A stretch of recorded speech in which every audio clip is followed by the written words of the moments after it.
Hello WhatsApp guys. So ఇవాళ మన Java వెహికల్‌కి టైమింగ్ చైన్ కిట్ మొత్తం అంతా ఎట్లా వేసుకోవాలి? టైమింగ్ చైన్ వేసుకున్న తర్వాత క్యామ్ షాఫ్ట్స్, ఈ ఎగ్జాస్ట్ క్యామ్ షాఫ్ట్ మామూలుగా స్ప్లెండర్ వెహికల్‌లో ఒకటే క్యామ్ షాఫ్ట్ ఉంటది దీనికి. 2 క్యామ్ షాఫ్ట్స్ అయితే ఉంటాయి. సో డిఫరెన్స్ అయితే చూపిస్తున్నా. పాత చైన్‌కి కొత్త చైన్‌కి డిఫరెన్స్ అయితే కనబడుతుంది కదా! ఇంజిన్ ఆయిల్ లేకుండా వాడడం వల్ల ఈ ప్రాబ్లమ్ అంతా వచ్చింది. సో ఫస్ట్ ఏదైతే మనకి ఆ టైమింగ్ గైడ్ ఉంది కదా! గైడ్ బాల్ తీసేసి కొంచెం బ్యాక్ పుష్ చేసి జాగ్రత్తగా టైమింగ్ చైన్ అయితే ఎక్కించేయండి.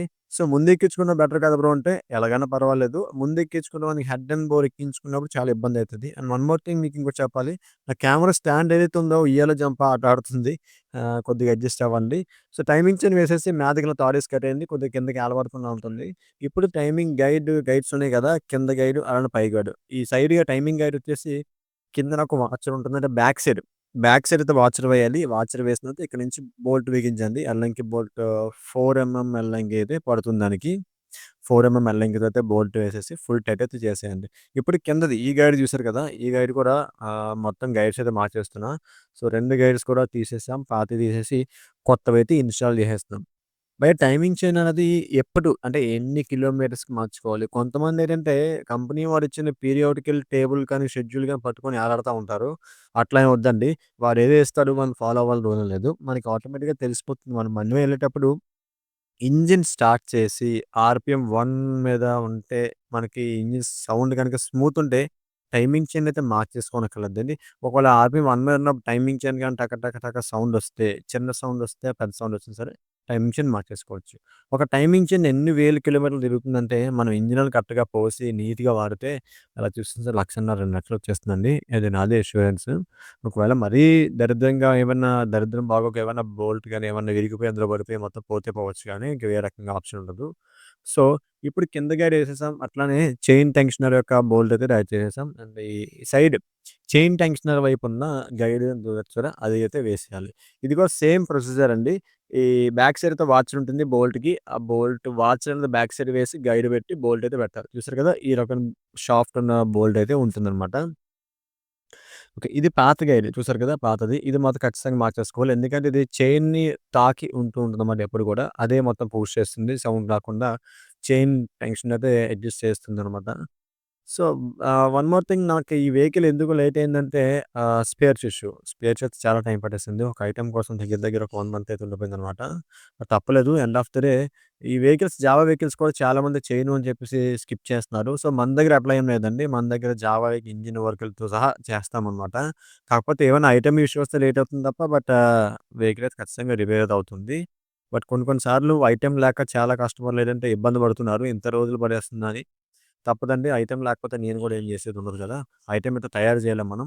సో, ప్రతి దగ్గర కూడా ఆయిల్ అయితే లూప్ చేసి ఫిక్స్ చేస్తే మనకి ఫ్రీగా బిగిస్తుంది. లేదంటే ఏమన్నా ఒకసారి ఇంజిన్ ఆయిల్ వేసిన అంతా సర్క్యులేట్ అవ్వడానికి ఒక 10 సెకండ్స్ అలా పడుతుంది. సో, అట్లా గాకుండా ఆయిల్ లూప్ చేస్తే ఈజీగా పనయిపోతుంది. ఏమైనా డ్యామేజ్ అవ్వకుండా ఉంటుందనమాట. సో, గైడ్‌గా చేసేసాం. ఇప్పుడు సిమ్స్. ఇవి మామూలుగా ఈ స్ప్లెండర్‌కి, వాటర్‌కయితే రాకర్స్ ఉంటాయన్నమాట. ట్యాప్స్ అడ్జస్ట్ చేసుకోవాలి. కానీ దీనికి అలా కాదు. సిమ్స్ అనేవి రీప్లేస్ చేసుకుంటా ఉండాలి. ఆ రీప్లేస్ చేసుకోవడం అన్నది మీకు మాక్సిమం అక్కర్లేదు. గ్యాప్ ఉంటుంది గదా! ఆ సిమ్ గ్యాప్ కూడా కరెక్ట్‌గా చెక్ చేసుకోవాలి. లేదంటే మీకు తేడా వచ్చేస్తుంది. అంటే మనకి ట్యాపెట్స్ గనుక లూజ్ అయితే ఎట్లా సౌండ్ అయితే వస్తుందో, అట్లా సౌండ్ అయితే వీటికి కూడా వస్తుందన్నమాట. సో, ఈచ్ 4 వాల్వ్స్ ఉంటాయి. 4 వాల్వ్స్‌కి కూడా 4 సిమ్స్ అయితే అటాచ్ చేసేయండి. పెట్టేసి సిమ్స్ పైన క్యాప్స్ ఉంటాయి. ఆ క్యాప్స్ కూడా పెట్టేసుకోండి. ఓకేనా? సో, నెక్స్ట్ ప్రొసీజర్ ఏంటి? ఆ సిమ్స్ పెట్టేసిన తర్వాత మనకి తక్షణ కర్తవ్యం ఏంటంటే క్యామ్ షాఫ్ట్స్. క్యామ్ షాఫ్ట్స్ అనేవి దీనికి 2 వస్తాయన్నమాట. 2 ఇచ్చారు. కొద్దిగా మోర్ ఎఫిషియన్సీ కోసం. సో, దీనికి ఇన్ అండ్ ఈఎక్స్. ఇన్ అంటే కార్బొరేటర్ వైపు ఉంటుంది. థ్రాటిల్ బాడీ వైపు. అది కూడా లెఫ్ట్ సైడ్ పెట్టుకోండి. బ్యాక్ సైడ్‌కెళ్తుంది. So, EX. ఈఎక్స్ అంటే ఎగ్జాస్ట్. ఎగ్జాస్ట్ వైపు కూడా మనకి ఒక క్యామ్ షాఫ్ట్ ఉంటుంది. దీనికైతే నాయిస్ క్యాన్సిలేషన్ కూడా ఉంటుందన్నమాట. ఓకే. నెక్స్ట్ ఇప్పుడు క్యామ్ షాఫ్ట్స్ 2 పెట్టేసుకున్నాం. టైమింగ్ చైన్ ఒక తాడైతే ఇప్పియండి ఫ్రెండ్స్. టైమింగ్ చైన్ ఒక తాడైతే ఇప్పియండి. సో, ఇప్పేసారు. ఇప్పుడేంటంటే టైమింగ్ చైన్‌ని క్యామ్ షాఫ్ట్స్‌కైతే పెట్టేసుకోండి. టైమింగ్ చైన్‌ని క్యామ్ షాఫ్ట్స్‌కైతే పెట్టేసుకోండి. పెట్టేసుకొని కరెక్ట్‌గా టైమింగ్ లాగా పెట్టుకోవాలి. అది కూడా చెప్తాను చూడండి. ఫస్ట్ అయితే టైమింగ్ చైన్ అయితే దానికి ఫిక్స్ చేసుకోండి. మనకక్కడ క్యామ్ షాఫ్ట్ పైన మీకు గమనించినట్లయితే ఈఎక్స్ఐఎన్ ఇన్ అని చూసారా? ఇన్ అనేది మనకి కిందకుండాలి. తిరగేసి ఉండకూడదు. మనం చూసినప్పుడు మనకి ఇన్ అనేది కరెక్ట్‌గా కనిపించాలి. అక్షరాలు తిరగేస్తుంటే అది రాంగ్ టైమింగ్ అనమాట. అలానే ఈఎక్స్ అంటే ఎగ్జాస్ట్ అనమాట. ఈఎక్స్ అనేది మనకి కనిపించినప్పుడు ఈ మనకు కనిపించాలి. తిరగేసైతే ఉండకూడదు. సో, ఆ యాంగిల్‌లో పెట్టుకొని చైన్‌నయితే దానికి ఎక్కించేయండి. ఓకే. చైన్‌ని దానికి ఎక్కించండి. చైన్ దానికి ఎక్కించేసింది. ఎక్కించేసిన తర్వాత చూసుకొని మళ్ళా ఖచ్చితంగా అది బోల్తా పడుతుంది. ఐ మీన్ బోల్తా అంటే మరి ఇంకేం కాదండి. ఆహ్ ఎట్లా చెప్పాలి మీకు? వీలైనంత తిరిగిపోతుంది. తిరిగిపోయినప్పుడు ఖచ్చితంగా చూసుకోండి. మళ్ళా దాన్ని మళ్ళా రీఅడ్జస్ట్ చేసుకోవాలి. లేకపోతే మనకి కరెక్ట్ టైమింగ్‌లో అయితే మనకి వెహికల్ ఉండదు. బండయితే స్టార్ట్ కాదు. చాలా ఇబ్బందవుతుంది. వాల్వ్స్ కూడా బెండ్ అయ్యే ఛాన్సెస్ అనేది 100% అయితే ఉంటుంది ఫ్రెండ్స్. సో, చూసారు కదా! ఎగ్జాస్ట్ వైపు కూడా చూసారు కదా! కరెక్ట్‌గా సరిపోయిందో లేదో చూసుకోండి. కానీ ఇక్కడ చూసేసరికి కరెక్ట్‌గా ఉందో లేదో చూసుకోండి. లేదు కాబట్టి ఇప్పుడు మళ్ళా తిన్నంగా రావాలి మనకి ఫ్లాట్ సర్ఫేస్ అంటే మన హెడ్ లెవెల్‌కి కరెక్ట్‌గా ఆ వీలైతే రావాలి. వచ్చిందో లేదో చూసుకున్న తర్వాత మీరేంటంటే పర్టిక్యులర్ థింగ్స్ ఏవైతే చెక్ చేసుకోండి. కరెక్ట్‌గా లేకపోతే దాన్ని మళ్ళీ మ్యాగ్నెట్స్ చెక్ చేసుకొని పిస్టన్ అనేది పైకుందా లేదా అవన్నీ కూడా చూసుకోండి ఫ్రెండ్స్. ఓకే. నెక్స్ట్ ఏముంది భయ్యా ఈ టైమింగ్ అనేది మీకు మ్యాగ్నెట్ తిప్పలేదు కదా! ఎలా చేసుకోవాలి? మ్యాగ్నెట్స్ అయితే మనకి 4 ఎల్ఎంకితో అయితే మనకి ఓపెన్ చేస్తే అక్కడ మనకి గీత కనిపిస్తుంది టైమింగ్ గీత. ఆల్రెడీ మీరు గుర్తుందో లేదో లాస్ట్ వీడియో మనం బోర్డ్ అనేది కరెక్ట్‌గా పెట్టేసి ఉంచాము. కరెక్ట్‌గా పైకుంచాము. బోర్డ్ కరెక్ట్‌గా పైకుంటే అంటే పిస్టన్ గనక పైకుంటే మనకు కరెక్ట్‌గా టైమింగ్‌లో ఉన్నట్టనమాట. ఒకవేళ పిస్టన్ గనక పైకి లేకపోతే మనం టైమింగ్‌లో కరెక్ట్‌గా పెట్టలేనట్టు. సో, పిస్టన్ పైకుంది అండ్ ఇన్ అండ్ ఈ ఎగ్జాస్ట్ యొక్క 2 ఆహ్ 2 కూడా కరెక్ట్‌గా లెవెల్‌గా ఉన్నాయి. టైమింగ్‌లో ఉన్నాయన్నమాట. ఇట్లా ఉంటే మీరు కరెక్ట్‌గా టైమింగ్‌లో పెట్టినట్టు. అండ్ ఇప్పుడేంటి నెక్స్ట్ ఏముంది భయ్యా, ఈ చైన్ టెన్షనర్ ఏదైతే ఉందో, ఆ చైన్ టెన్షనర్ కూడా ఓపెన్ చేసేయండి. ఓపెన్ చేసేస్తే ఫ్రీ అయిపోతుంది. ఇప్పుడు మళ్ళా రీచెక్ చేసుకొని ఓపెన్ చేసిన తర్వాత మ్యాగ్నెట్ ఏమైనా తిరిగిందా లేదా? తిరగలేదు. ఓకే. తిరగకపోతే ఎల్ఎం కూడా కరెక్ట్‌గా ఉన్నట్టన్నమాట.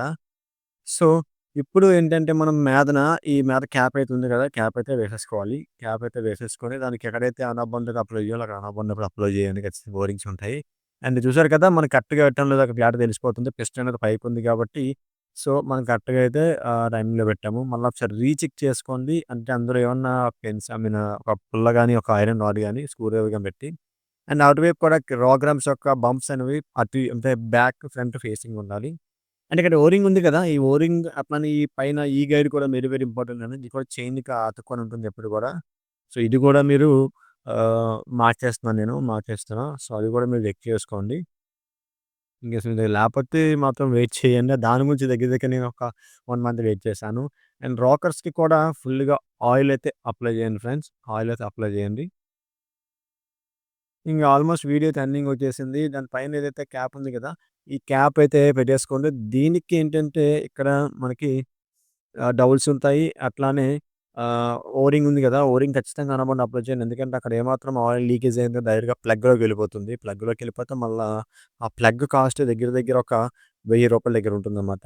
ఈ ఇరానియం ప్లగ్స్ ఉంది. ఐరన్ అనేది మీకు తెలీదు. బట్ ఇరానియం ప్లగ్స్ అనేవి చాలా కాస్ట్ ఎక్కువ.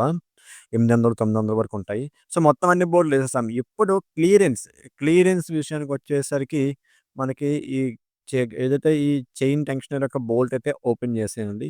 ఓపెన్ చేసేసి దీనికొక క్లియరెన్స్ అనేది ఖచ్చితంగా మీరు ఆహ్, ఒక టూల్ అయితే ఉంటుంది. మామూలుగా మనం బయట ఏదైతే క్లియరెన్స్ చెక్ చేయడానికి ఫింగర్‌తో చెక్ చేసేస్తాం. లేదా రూ. 500 నోట్ గాని, రూ. 10 నోట్ గాని పెట్టి చెక్ చేస్తాము. అట్లా కాదు ఈ ఫిల్లర్ గేజ్ ఉంటుందన్నమాట. ఫిల్లర్ గేజ్ ఇచ్చి పర్చేజ్ చేయండి. ఇన్‌టేక్ వాల్వ్ విషయానికొచ్చేసరికి 0.10 నుంచి 0.15 అయితే ఉండాలి. ఆ మాత్రం క్లియరెన్స్ ఉంటే సరిపోతుందన్నమాట. దానికి దీనికి మధ్యలో ఇంకా ఎగ్జాస్ట్ విషయానికొచ్చేసరికి అది కూడా సేమ్ దగ్గర దగ్గర అలాగే ఉంటే సరిపోతుంది. నేను చెప్పిన క్లియరెన్స్ అనేది ఖచ్చితంగా కోల్డ్ స్టార్ట్ అన్నమాట. సో, ఇంక మీరు గనుక ఏమన్నా ఒకవేళ తేడా ఉంటే ఆ సిమ్స్ అయితే మార్చేయండి.